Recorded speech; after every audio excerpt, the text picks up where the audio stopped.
Jusqu'ici, on a construit beaucoup de briques.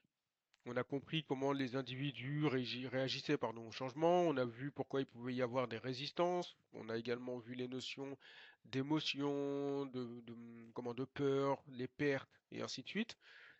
On a également vu lors de notre dernier chapitre, finalement, tout ce qui est lié aux résistances et comment lever les résistances.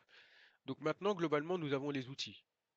Par contre, il manque encore quelque chose d'essentiel, c'est la structuration de l'ensemble de ces outils. Finalement, comment on applique chacun de ces outils au bon moment sur la bonne population. C'est ça qui va faire la cohérence globale du plan d'accompagnement au changement et c'est ça qui va faire que notre plan d'accompagnement au changement sera une réussite ou pas. Donc l'enjeu ici, ça va être vraiment d'identifier quelles sont les actions à mettre en œuvre, pour quelle population, à quel moment, avec quel message et pour quel relais.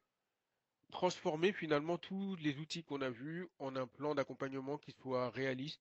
C'est important, hein, parce qu'on voit des plans d'accompagnement au changement qui, sur le papier, ont énormément d'actions, mais en réalité et en pratique, bah, finalement, ils n'arrivent pas à mettre en œuvre ces différentes actions. Donc il faut qu'ils soient réalistes, il faut qu'ils soient priorisés aussi, parce que comme dans tout projet, il y a des actions finalement qu'on aimerait bien réaliser, mais qui sont moins prioritaires que d'autres, et il faut tout simplement que ce soit clair.